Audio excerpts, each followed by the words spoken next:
Hello everyone, that's the lecture of science for class 10th. Today's our topic is blood.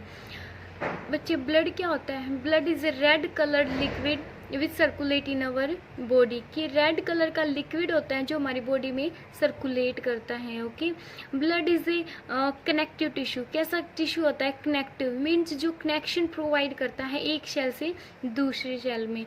Okay, it means जो भी digested food है उसको एक cell से दूसरे सेल तक पहुंचाना है, या फिर ऑक्सीजन है उसको एक सेल के दूसरे सेल तक पहुंचाना है। इसको ट्रांसफर करने का काम कौन करता है? ब्लड। ठीक है, जो एक मीन्स दो चीज़ों को जोड़ने का काम करता है वो कौन सा टिश्यू होता है? Connective tissue.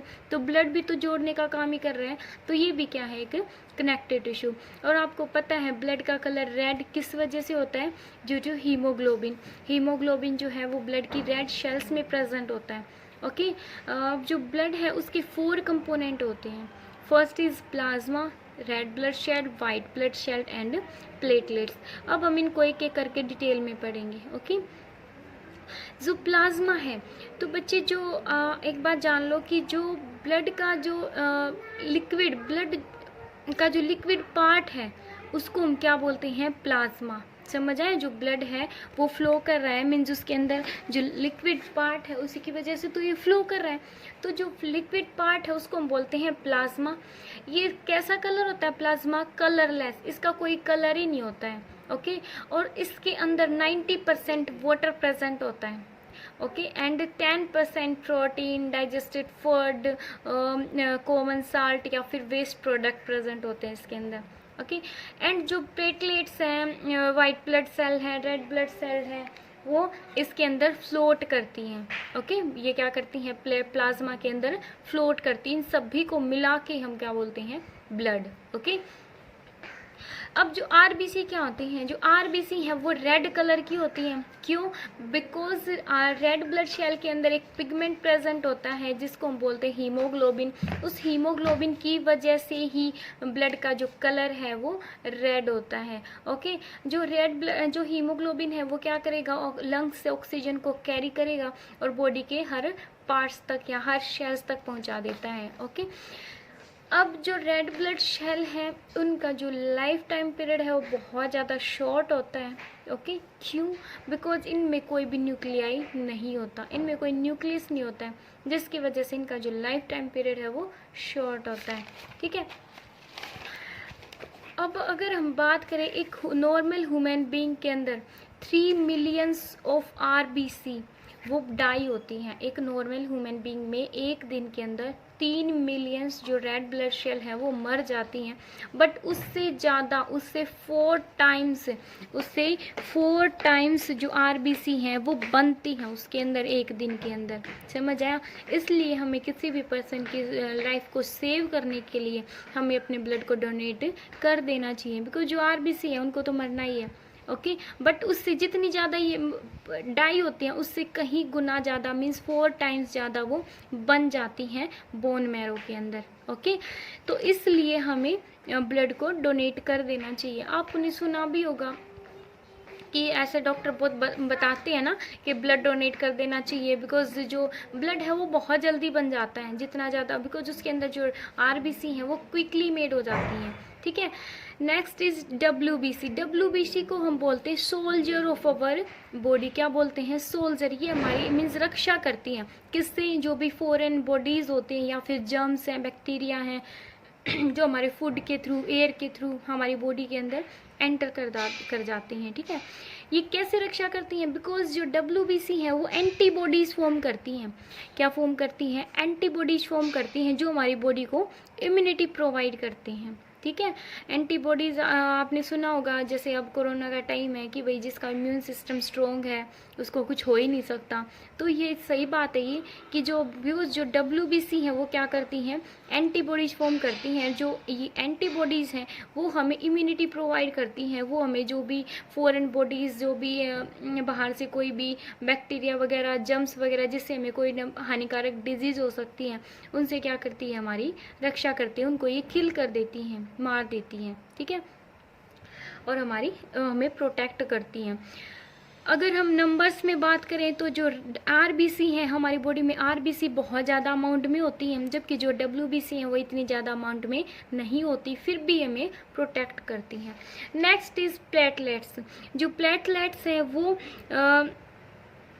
वो भी हमारे बोन मैरो के अंदर बनती हैं। कहाँ बनती हैं? बोन मैरो में बनती हैं, और जो हेल्प करती हैं कोएगुलेशन ऑफ द ब्लड। जैसे कहीं पे अब आपको इंजरी हो जाती है या फिर ब्लड क्लोटिंग हो जाती है, ब्लड कहीं पे कट लग जाता है, ओके, कहीं पे कट लग जाता है तो एकदम से ब्लड का फ्लो स्टार्ट हो जाता है ना हमारी बॉडी में, बट आप सम टाइम्स के बाद आप देखोगे तो जो ब्लड है वो फ्लो करना बंद कर देता है। क्यों? बिकॉज जो प्लेटलेट्स हैं वो ब्लड के ऊपर, जैसे ही कट लगा, जो प्लेटलेट्स हैं उन्होंने वो अपना काम करना स्टार्ट कर देती है, वो ब्लड के ऊपर एक नेटवर्क सा बुन देती हैं, जाल सा बना देती हैं, जिसकी वजह से जो आफ्टर सम थोड़ी देर के बाद क्या होगा, जो ब्लड है वो कोएगुलेट हो जाता है, जम जाता है, और जो ब्लड का फ्लो बंद हो जाता है बॉडी में, ओके, उस प्लेस से। तो ये क्या होती हैं? प्लेटलेट्स का काम होता है, ठीक है। सारी जो प्लेटलेट्स हैं वो हमारी शेल्स के जो बोन मैरो होता है ना उसमें बनती हैं, जिसको हम स्टेम सेल बोलते हैं, स्टेम सेल बोलते हैं। अगर हम फंक्शन की बात करें तो फंक्शन क्या होता है ब्लड का? तो बच्चे जो ब्लड क्या करता है? ऑक्सीजन कैरी करता है लंग से। मेनली जो ब्लड में जो हीमोग्लोबिन है वो क्या करता है, वो क्या करेगा, ऑक्सीजन कैरी करेगा ब्लड से, उससे लंग से, और बॉडी के हर पार्ट्स तक पहुंचा देता है।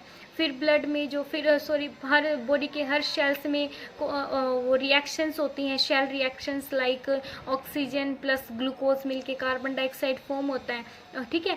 तो जो कार्बन डाइऑक्साइड, फिर ब्लड क्या करेगा, कार्बन डाइऑक्साइड को कैरी करेगा और वो लंग्स में जाके उसको छोड़ देता है। फिर जैसे ही हम एक्सहेल करते हैं, सांस छोड़ते हैं, वो कार्बन डाइऑक्साइड है वो हमारी बॉडी से बाहर निकल जाती है, ठीक है। ये काम कौन करता है? ब्लड करता है। ब्लड थर्डली जो ब्लड क्या करेगा, जो डाइजेस्टेड फूड है या एब्जॉर्ब फूड है उसको कैरी करने, उसको हर सेल्स तक पहुंचाने का काम कौन करता है? वो भी ब्लड के द्वारा ही होता है। जो भी वेस्ट प्रोडक्ट जो बन जाते हैं बाद में, जैसे सेल में जो रिएक्शंस होती हैं, ये रिएक्शंस, ठीक है। अब जहाँ पे फिर बाद में जो वेस्ट प्रोडक्ट जो भी हमारी लार्ज इंटेस्टाइन में सेमी वेस्ट प्रोडक्ट जो बच जाता है, ठीक है, उसको कैरी करने का काम कौन करता है? और फिर किडनी के थ्रू एक्सक्रिएशन का काम कौन करता है? वो भी ब्लड करता है, ठीक है। ब्लड हमें प्रोटेक्ट करता है बहुत सारी डिजीज से। कैसे? क्योंकि ब्लड के अंदर क्या होता है? WBC, जो सोल्जर्स होती हैं हमारी बॉडी की, जो हमें फॉरेन जो भी बॉडीज़ होती हैं, बाहर से जो भी बैक्टीरिया या फिर जर्म्स आते हैं उनसे हमारी रक्षा करती हैं, ठीक है। अब है ट्रांसपोर्ट इन ह्यूमन के अंदर जो ट्रांसपोर्ट है वो किसके द्वारा होता है? वो भी ब्लड के द्वारा होता है, ठीक है। अब हम पढ़ेंगे ह्यूमन सर्कुलेटरी सिस्टम, या फिर हम इसको सर्कुलेटरी सिस्टम भी बोलते हैं, ठीक है।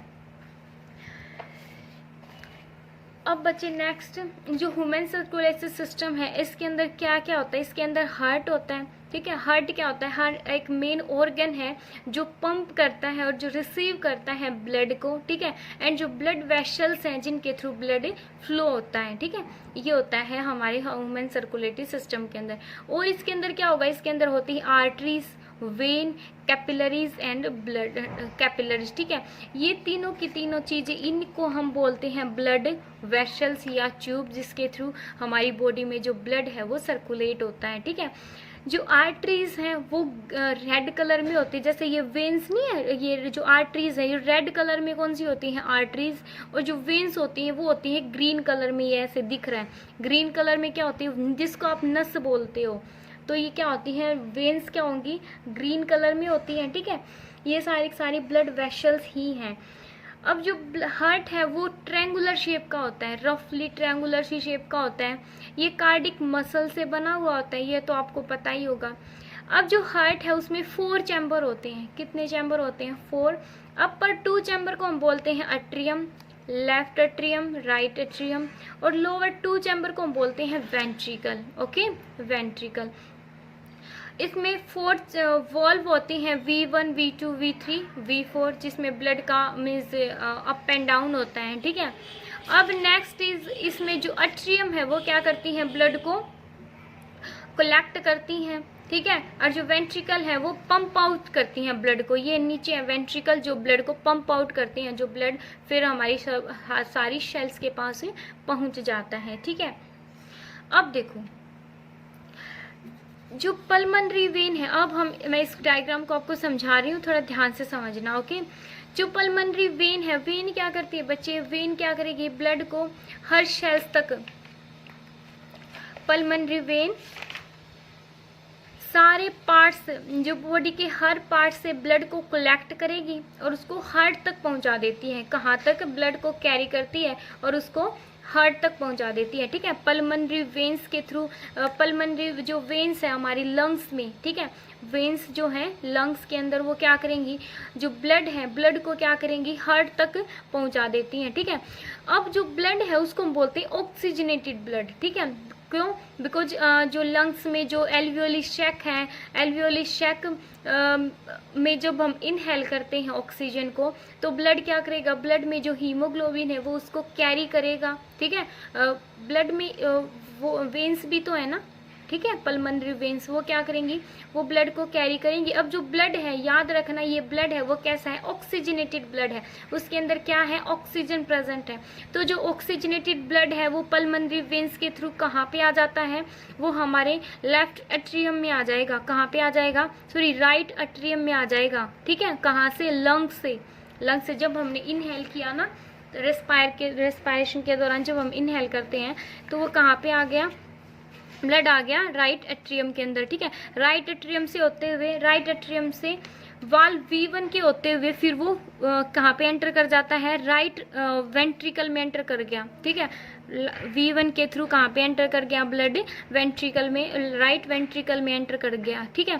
फिर राइट वेंट्रिकल से जो हार्ट है वो पंप करता है, ठीक है, हार्ट को, ब्लड को पुश करता है, मीन्स पंप करता है ऊपर की तरफ, ठीक है। फिर वो V2 जो ब्लड है वो V2 क्या है, ये वाल्व है, वाल्व V2 क्या हो जाती है, ओपन हो जाती है, ठीक है। पहले ये क्लोज होती है, जब ये हार्ट पंप करता है यहाँ पे तो ये ओपन हो जाती है, और ओपन होके फिर जो ब्लड है वो ओर्टा से होते हुए बॉडी के हर पार्ट्स तक पहुंच जाता है, ठीक है। फिर बॉडी के हर पार्ट्स में कौन सी रिएक्शन होती है, शेल रिएक्शन होगी। कैसे, carbon dioxide, sorry, oxygen plus glue, कहाँ पे लिखे ये, यहाँ लिख देती हूँ, ऑक्सीजन प्लस ग्लूकोज मिलके क्या फॉर्म करते हैं, कार्बन डाइऑक्साइड, एनर्जी मिलती है प्लस वाटर मिलता है, ठीक है। अब जो ब्लड में क्या है, कार्बन डाइऑक्साइड भी प्रेजेंट है, ठीक है। अब जो शेल में, अब जो ब्लड क्या करेगा, शेल के ये रिएक्शन होने के बाद क्या है, यहाँ पे कौन सी गैस है, कार्बन डाइऑक्साइड। अब ब्लड क्या करेगा, इस कार्बन डाइऑक्साइड को पिक करेगा। अब जो हम कैसे बोलेंगे, वो कैसा ब्लड है, डीऑक्सीजनेटेड ब्लड है। ब्लड क्या कर रहा है, कार्बन डाइऑक्साइड को, कार्बन डाइऑक्साइड गैस को पिक करेगा, ठीक है। तो ब्लड कैसा हो गया, डीऑक्सीजनेटेड ब्लड, ठीक है। तो जो डीऑक्सीजनेटेड ब्लड है वो कहाँ से आएगा, वो वेना कावा के थ्रू राइट लेफ्ट एट्रियम में एंटर कर जाएगा, ठीक है। लेफ्ट एट्रियम क्या करेगी, कलेक्ट करेगी, कैसे, ब्लड को, डीऑक्सीजनेटेड ब्लड को, ठीक है, किसके थ्रू, वेना कावा के थ्रू, ठीक है, लेफ्ट जो वेना कावा है उसके थ्रू। अब जो ब्लड है वो कहाँ आ गया, लेफ्ट एट्रियम में आ गया, ठीक है। अब वो लेफ्ट एट्रियम से लेफ्ट वेंट्रिकल में एंटर करेगा, किसके थ्रू, वाल्व V3 के थ्रू, किसके थ्रू, वाल्व V3 के थ्रू, ठीक है। अब जो हार्ट है, लेफ्ट एट्रियम से जो हार्ट है वो उसको, ब्लड को पुश करेगा, किस, कहाँ पे, ऊपर की तरफ पुश करेगा, और जो ब्लड है वाल्व V4 से होते हुए वो कहाँ पे चला जाएगा, पल्मोनरी आर्टरीज के पास चला जाएगा। और आर्टरीज क्या करती हैं, आर्टरी जैसे वेन्स हैं वो क्या करेंगी, बॉडी के हर पार्ट से ब्लड को कलेक्ट करके हार्ट तक पहुंचा देती हैं। अब जो यहाँ पे क्या, जो ये ब्लड है अब वो लंग्स में चला जाएगा, ठीक है। पल्मोनरी आर्टरी से कहाँ चला जाएगा, वो लंग्स में चला जाएगा। और जब हम एक्सहेल करेंगे वो carbon dioxide blood, carbon dioxide जो गैस है, ठीक है, जो डीऑक्सीजनेटेड ब्लड हम बोल रहे थे, जिसमें जो कार्बन डाइ, बिकॉज उसके अंदर क्या है, कार्बन डाइऑक्साइड मिली हुई है, इसलिए हम उसको डीऑक्सीजनेटेड ब्लड बोल रहे हैं। अब वो क्या हो, वो लंग्स से वो जब हम एक्सहेल करेंगे वो कार्बन डाइऑक्साइड गैस बाहर निकल जाएगी, फिर से, और हम क्या करेंगे, फिर से हम ऑक्सीजन इनहेल करेंगे, ठीक है। फिर से ये प्रोसेस ऐसे ही चलती रहेगी, ठीक है। तो यहाँ पे हमारे हार्ट ने कितनी बार पंप किया, 2 टाइम पंप किया, ठीक है। तो हार्ट क्या होता है, एक पंपिंग ऑर्गन होता है, ठीक है, जो 2 टाइम पंप करता है, ठीक है, नॉन स्टॉप बीट करता है ऑल द टाइम, ओके। तो ये था हमारा ह्यूमन सर्कुलेटरी सिस्टम, बिल्कुल सिंपल है बच्चे। ओके। शायद आपको समझ आ गया होगा, ठीक है, नहीं तो एक बार दोबारा से वीडियो देख लेना, समझ आ जाएगा, ठीक है। पल्मोनरी वेन से, लंग से जो ऑक्सीजनेटेड ब्लड है, ऑक्सीजनेटेड डीऑक्सीजनेटेड में आपको कंफ्यूज नहीं होना है। ऑक्सीजनेटेड मीन्स प्योर ऑक्सीजन है उसके साथ, डीऑक्सीजनेटेड मीन्स कार्बन डाइऑक्साइड है ब्लड के साथ। वो डीऑक्सीजनेटेड जो ब्लड है वो पल्मोनरी वेन से वो लेफ्ट राइट एट्रियम में एंटर करेगा, ठीक है, वाल्व V1 के थ्रू वो राइट वेंट्रिकल में एंटर करेगा, फिर हार्ट इसको पंप करेगा, फिर वो वाल्व V2 से होते हुए ओर्टा में चला जाएगा, ओर्टा से वो फिर होल बॉडी में चला जाएगा, ठीक है। फिर हमारी जो बॉडी के जो सेल्स हैं उसमें जो सेल रिएक्शंस होंगी, वहाँ से जो ब्लड है वो क्या करेगा, कार्बन डाइऑक्साइड को पिक करेगा। अब जो ब्लड है हम उसको डीऑक्सीजनेटेड ब्लड बोलेंगे, ठीक है।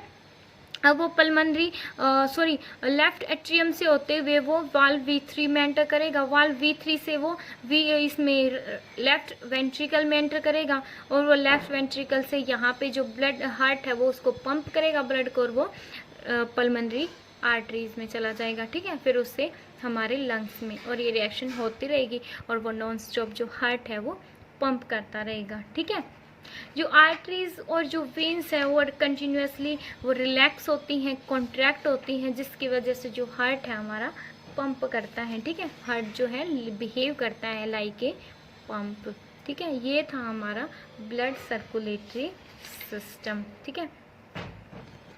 अब नेक्स्ट इज ब्लड प्रेशर। क्या होता है blood pressure? It is the pressure exerted by blood on the walls of the blood vessels.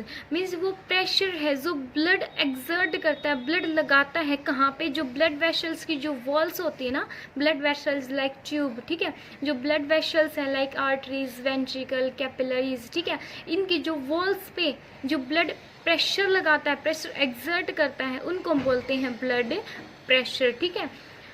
जो नॉर्मल एक ह्यूमन, एक हेल्दी पर्सन है, एक नॉर्मल हेल्दी पर्सन का जो ब्लड प्रेशर है वो कितनी किस रेंज में होना चाहिए?